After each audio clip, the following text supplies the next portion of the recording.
Assalamualaikum warahmatullahi wabarakatuh. Saat kita mendengar kata demonstrasi, secara sadar maupun tidak, frame negatif tentangnya pasti akan tergambar jelas dalam benak kita. Hal ini dikarenakan dalam aksi, kerap kali terjadi hal-hal anarkis yang pada dasarnya sangat tidak diinginkan. Pada umumnya, itu merupakan kritikan atas kebijakan pemerintah. Demonstrasi seakan menjadi sebuah cara bagi orang lemah yang terbungkam untuk menyuarakan inspirasi kepada pihak yang kuat.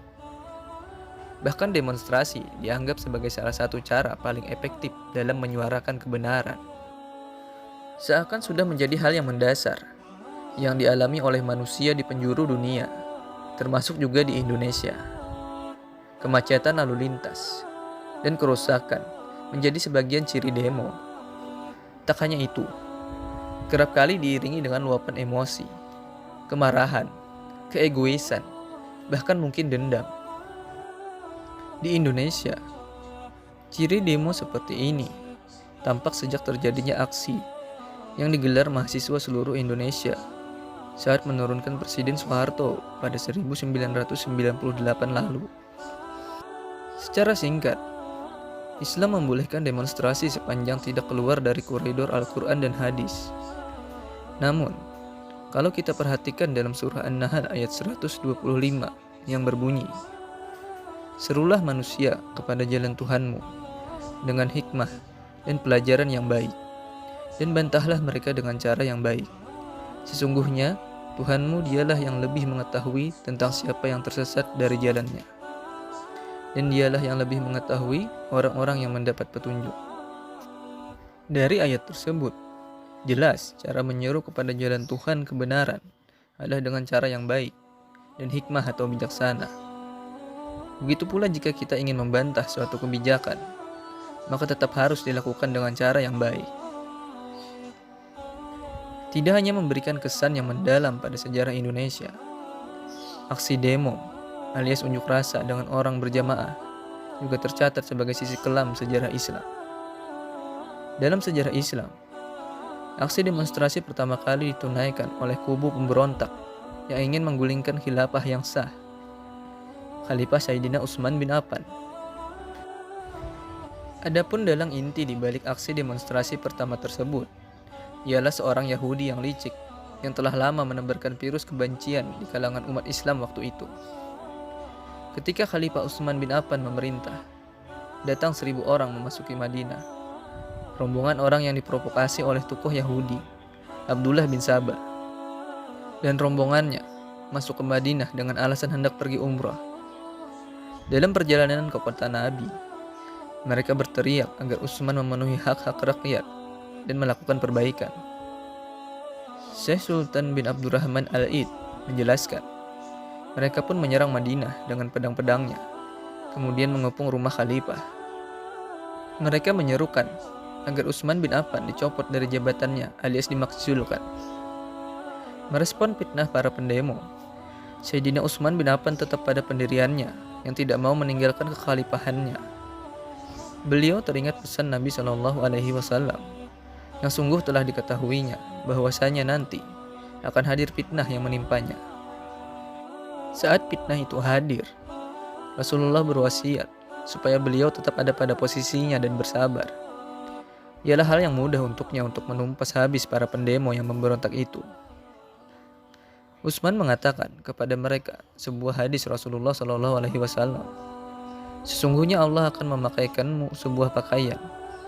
Apabila orang-orang munafik ingin agar pakaian itu dilepas, maka jangan engkau lepaskan." Utsman mengartikan kata pakaian itu dengan jabatan. Orang-orang itu pun semakin ketat mengepung rumah sang khalifah.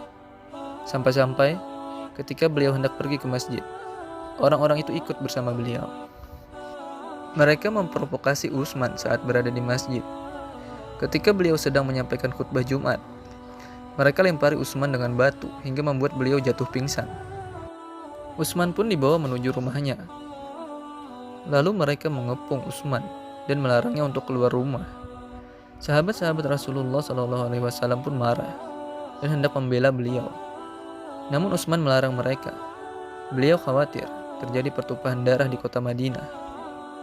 Beliau kembali teringat wasiat Nabi Shallallahu Alaihi Wasallam untuk tetap bersabar berhadapan dengan fitnah tersebut.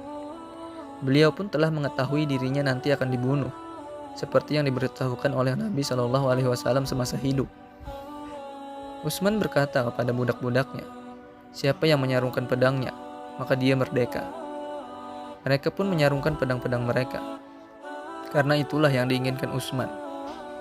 Seakan tidak mau kalah, para pendemo terus-menerus melancarkan aksinya, melaksanakan pengepungan sampai berlanjut 40 hari.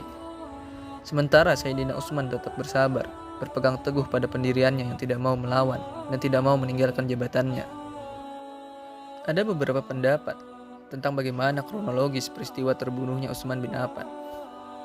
Pendapat pertama, pada suatu hari di akhir hari pengepungan, Sayyidina Utsman bin Affan membuka dan membiarkan pintu rumahnya terbuka. Beliau lalu duduk dan mengambil mushaf Al-Quran dan membacanya. Para pendemo pun menyaksikan Sayyidina Utsman yang tengah membaca Al-Quran melalui bilik pintu rumahnya. Peluang emas ini digunakan para pendemo untuk masuk ke dalam sampai akhirnya menyerang Sayyidina Utsman. Sayyidina Utsman bin Affan pun gugur syahid di tangan para pendemo kaum pemberontak. Waktu itu, Sayyidina Utsman tengah berpuasa dan tengah membaca kalam mulia Al-Quran. Sang istri yang menyaksikan cepat bergegas menolong, sampai akhirnya jari jemarinya pun terpotong di tangan para pendemo. Kejadian tersebut seperti sudah diketahui oleh Rasulullah Shallallahu Alaihi Wasallam semasa hidupnya. Ibnu Abbas pernah berkata, "Saya duduk berbarengan Rasul Shallallahu Alaihi Wasallam, maka datanglah Utsman bin Affan. Maka Rasulullah Shallallahu Alaihi Wasallam berkata padanya, 'Wahai Utsman, engkau akan dibunuh saat engkau sedang membaca surah Al-Baqarah, dan darahmu akan mengenai pada ayat fasayakfikahumullahu wa huwas samiul alim, yang artinya, maka Allah akan mencukupkan Anda semua dengan kecukupan, dan Dia Maha mendengar dan Maha mengetahui. Engkau akan dibangkitkan selaku pemimpin di hari kiamat, dan akan cemburu padamu warga barat dan timur, dan engkau akan memberi syafaat sebanyak rakyat Rabi'ah dan Mudar.'" Demonstrasi dengan cara yang salah mengakibatkan hilangnya nyawa seorang khalifah. Allah Subhanahu wa taala pun telah menegaskan dalam Quran surah Al-Baqarah ayat 11 yang artinya, "Janganlah kamu membuat kerusakan di muka bumi." Hal ini jelas menandakan bahwa Allah Subhanahu wa taala tidak menginginkan hambanya membuat kerusakan, seperti halnya dalam peristiwa demonstrasi yang sering terjadi di sekitar kita. Jika kita bandingkan zaman sekarang dengan zaman Nabi Muhammad SAW, tidak pernah pula kita dapati dalam sejarah masa Rasulullah SAW terjadi demonstrasi. Karena pada hakikatnya, demonstrasi dilatar belakangi oleh matinya jalur penyampaian aspirasi atau buntunya metode dialog. Sedangkan pada masa itu, telinga Rasul khusus diperdengarkan untuk suara rakyatnya, sehingga segala keluh kesah umatnya mampu tersampaikan dengan baik. Perbedaan pendapat antara Rasul dan pengikutnya tidak membuat hubungan mereka retak, bahkan mereka tetap hidup harmonis dalam perbedaannya itu.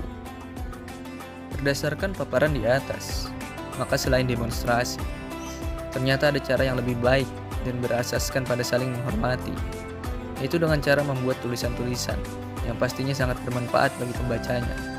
Selain itu, cara pendampingan, advokasi, public hearing, audiensi dengan pemerintah dan legislatif itu termasuk cara yang terbaik dibandingkan dengan aksi brutal yang nyatanya sangat merugikan semua belah pihak. Wallahu a'lam bishawab.